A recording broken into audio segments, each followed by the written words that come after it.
अस्सलाम वालेकुम students last time हमने 2D ट्रांसफॉर्मेशन में एक क्वेश्चन ईयर दिया था और साथ ये भी कहा था कि ये जस्ट फॉर फन है कि आप अपनी प्रैक्टिस देखें, स्किल्स देखें कि आप उन क्वेश्चंस को सॉल्व कर पाते हैं या नहीं। तो उनका सॉल्यूशन लेकर आया हूं। पहला क्वेश्चन हमारा था, what are the coordinates of point P after a reflection in y is equal to x और x equal to y। तो पहला ऑपरेशन हमारा यहां पर हो गया रिफ्लेक्शन का, followed by a clockwise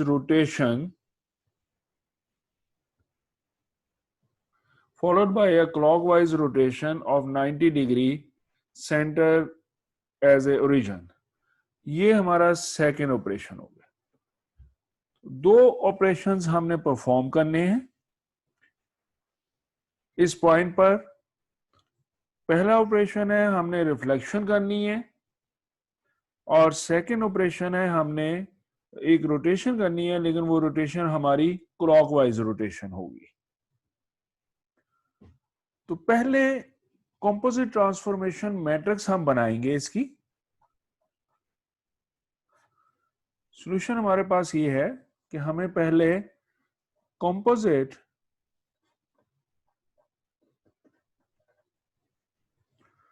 transformation matrix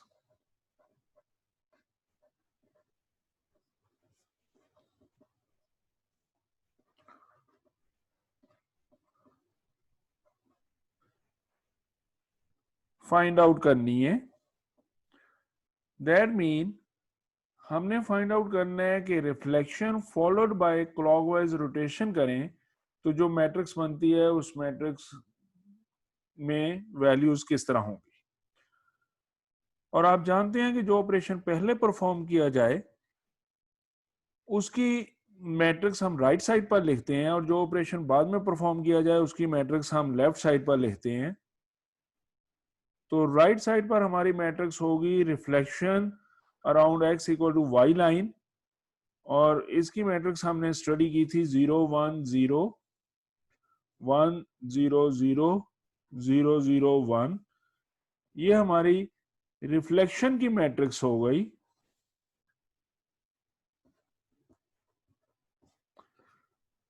reflection around x equal to y line. और दूसरा ऑपरेशन उसकी मैट्रिक्स हम लेफ्ट साइड पर लिखेंगे, वो रोटेशन की है।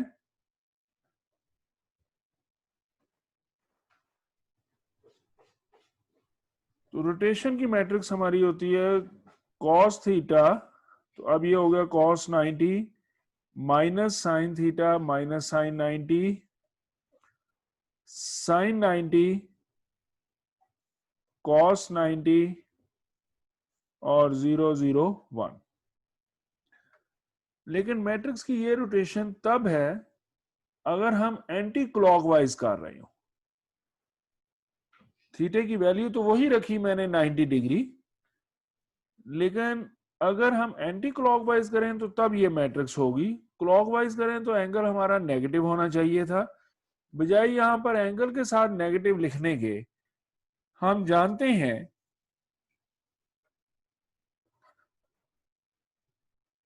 कि cos माइनस 90 डिग्री ये cos 90 के बराबर ही होता है, सेम वैल्यू होती है। लेकिन साइन माइनस 90 डिग्री ये माइनस ऑफ साइन 90 डिग्री के बराबर होता है। अगर हम एंगल को यहां पे पॉजिटिव लिख रहे हैं,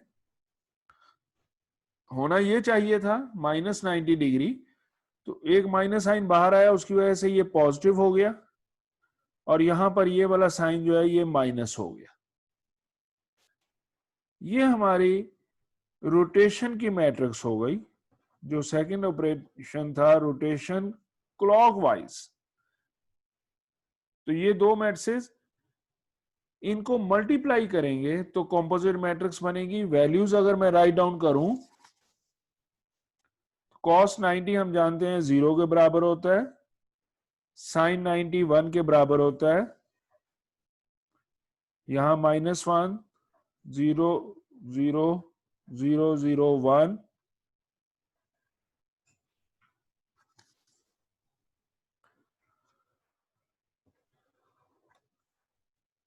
फॉलोड बाय हमारे पास रिफ्लेक्शन की मैट्रिक्स हमारी पहले थी, वो राइट साइड पर 0 1 0 1 0 0 0 0 1।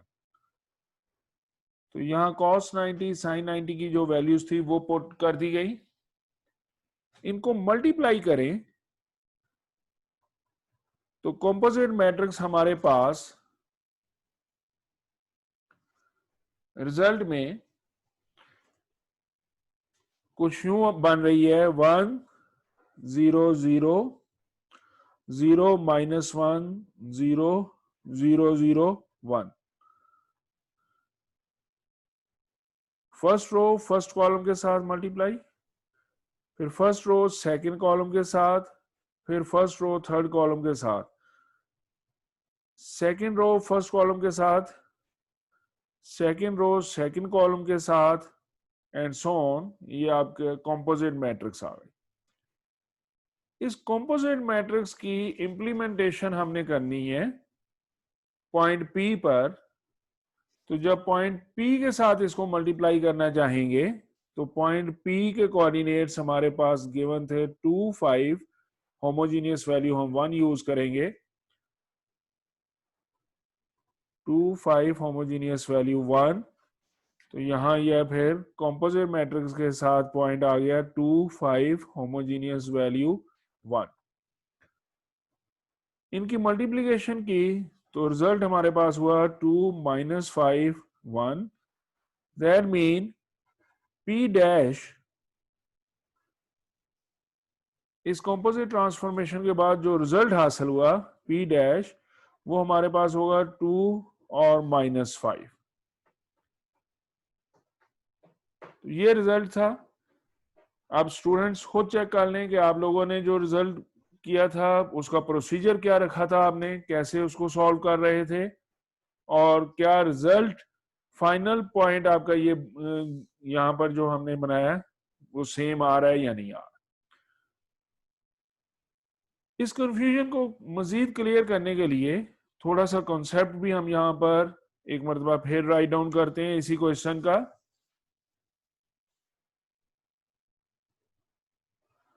एक्स एक्सिस वाई एक्सिस, और ये लाइन हमारी x equal to Y line, जिसके गिर्द हमने रिफ्लेक्शन करनी थी। रिफ्लेक्शन के लिए पॉइंट था हमारे पास 2,5, x की वैल्यू 2 और y की वैल्यू 5।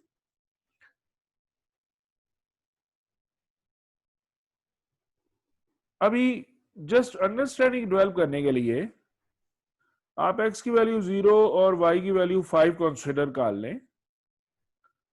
x अगर 0 हो और y 5 हो तो वो पॉइंट यहां कहीं बनना चाहिए था। इस पॉइंट की रिफ्लेक्शन जब लेंगे इस लाइन के गिर्द, तो इस लाइन के गिर्द रिफ्लेक्शन में हम जानते हैं कि जो numeric quantity as a X हो वो y बन जाती है, और जो एज ए y हो वो x बन जाती है। तो इसका मतलब कि रिफ्लेक्शन के बाद वो पॉइंट हमारा यहां कहीं होना चाहिए था। अगर ये 0 5 पॉइंट है तो वो पॉइंट रिफ्लेक्शन के बाद 5 0 हमारा बन जाना चाहिए। ये थी reflection, followed by a 90 degree rotation clockwise. तो क्लॉकवाइज 90 डिग्री रोटेट करेंगे तो ये रोटेशन हमारी होगी 90 डिग्री रोटेट करके ये पॉइंट रोटेट होता हुआ यहां कहीं आ जाना चाहिए। तो जब ये पॉइंट यहां पर होगा तो कोऑर्डिनेट्स हो जाएंगे x की वैल्यू 0 और y की वैल्यू -5। तो सिमिलरली अगर यहां पर वैल्यू होती 25 जो हमारा एक्चुअल पॉइंट था, ये तो अंडरस्टैंडिंग डेवलप करने के लिए जरा इजी पॉइंट लिया। अगर एक्चुअल पॉइंट को कंसिडर करूं मैं, तो 25 पॉइंट हमारा यहां कहीं बनता था 25, और x equal to Y line के गिर्द रिफ्लेक्शन करते हुए ये 5-2 में कन्वर्ट हो जाना चाहिए, तो 5-2 हमें यहां कहीं मिलेगा, 5-2। और अब इसको 90 डिग्री रोटेट करवा दें, तो 90 डिग्री रोटेट होते हुए डिस्टेंस तो इतना ही रहेगा, ये डिस्टेंस ओरिजिन से 5 पॉइंट दूर है, तो 5 पॉइंट दूर इस डायरेक्शन में हो गए हम, दैट मीन y की वैल्यू -5 हो गई, और 2 जो था वो वैसे ही हमारा रहा, उसमें कोई तब्दीली नहीं हुई, तो ये 2 - 5 पॉइंट बनना चाहिए, जो कि कैलकुलेशन में भी हमारे पास 2 - 5 के तौर पर आंसर बना क्वेश्चन 1 का। तो ये क्वेश्चन 1 का आंसर था, सॉल्यूशन था। हम क्वेश्चन 2 को भी फॉलो करते हैं आज के लेक्चर में। टोटल क्वेश्चन 4 थे। क्वेश्चन 2 में बहुत इजी जनरल कॉन्सेप्ट आपका चेक किया गया था। Here is a 2D transformations that will take some thinking. Transformations क्या है? फर्स्ट ट्रांसलेट बाय 2, किसी ऑब्जेक्ट को ट्रांसलेट बाय 2 इन एक्स एक्सिस, एक्स डायमेंशन में 2 पॉइंट उसको ट्रांसलेट किया जाए। Secondly, rotate bye 90 degree. जब 90 डिग्री कहा गया और साथ नहीं बताया गया क्लॉकवाइज या एंटी क्लॉकवाइज, तो ये एंटी क्लॉकवाइज होता है, यानी पॉजिटिव एंगल होता है about the origin. Third, translate by 1 in y dimension. Last, translate by 90 degree about origin. बजाय आप इसकी मैट्रिसेस बनाएं और काम करें, बहुत आसान सा मेथड कि पहले इन स्टेप्स को हम रफली अंडरस्टूड करते हैं। स्टेप 1,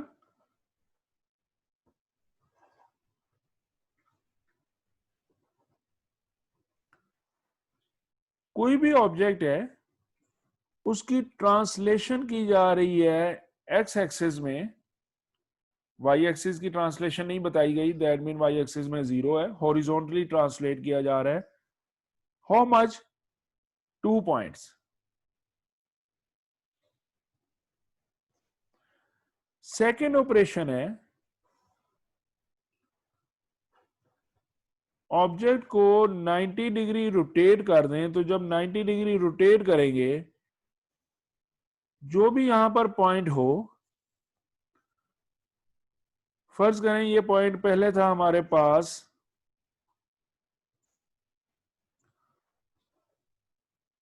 8,0 पर,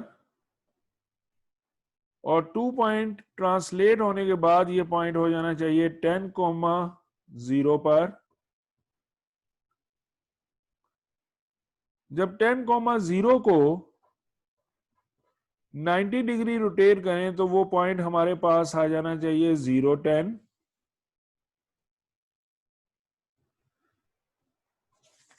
थर्ड स्टेप में कहा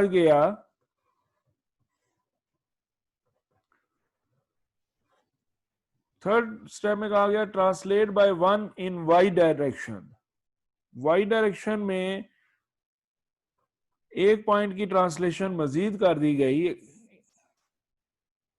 यानी वर्टिकली 1 पॉइंट मजीद उसको अप कर दिया गया, तो वो पॉइंट हमारे पास हो गया 0,11। और फोर्थ स्टेप में, लास्ट स्टेप जो दिया गया है, फोर्थ स्टेप में इस पॉइंट को जो 0,11 बन चुका था हमारे पास, इस स्टेप को 90 डिग्री मजीद रोटेट कर दिया गया, तो जब 90 डिग्री मजीद इसको रोटेट करके लेकर आएंगे तो ये x की वैल्यू -11 और y की वैल्यू 0 हो जाएगी।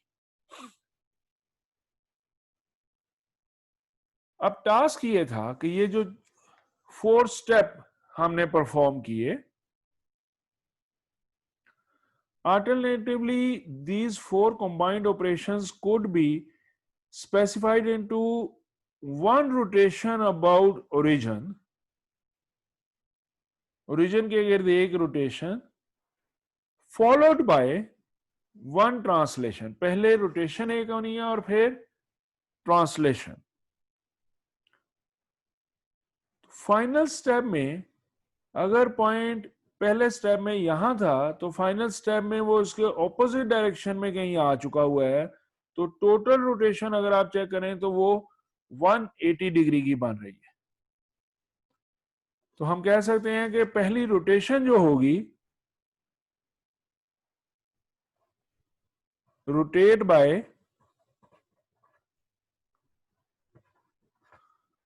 180 डिग्री अबाउट द ओरिजिन, ये पहला काम हो गया हमारा। ओरिजिन के गिर्द 190 डिग्री उसको रोटेट कर दें। और अब इसको फॉलोड बाय वन ट्रांसलेशन। अब ट्रांसलेशन देखनी है कितना फर्क पड़ रहा है। तो 2 पॉइंट हमारे ये मूव हुए थे, 1 पॉइंट ये मूव हुआ था y की डायरेक्शन में। जो 8 था वो -11 बन गया। तो रोटेशन के बाद 8 जो है वो -8 तो बन चुका होगा। -8 को -11 में कन्वर्ट करने के लिए मजीद कितना करना होगा? -3। -8 और -3, ये -11 हमारे पास आंसर बनेगा। तो सेकंड जो हमें ट्रांसलेशन परफॉर्म करनी है वो हो गई ट्रांसलेट बाय -3, यानी हॉरिजॉन्टली लेफ्ट साइड की तरफ। -3 से मतलब हॉरिजॉन्टली लेफ्ट साइड की तरफ ट्रांसलेशन इन एक्स एक्सिस पर -3 की ट्रांसलेशन। तो जो 2 ऑपरेशन रिक्वायर्ड थे कि कौन से 2 ऑपरेशंस की मदद से इन 4 को चेंज किया जा सकता है, इन 4 की बजाय 2 ऑपरेशन करें तो वही रिजल्ट आएगा, तो वो 2 ऑपरेशन हमारे ये वाले हो गए। आज इस टॉपिक में मैंने क्वेश्चनियर के पहले 2 क्वेश्चंस को कवर अप किया है।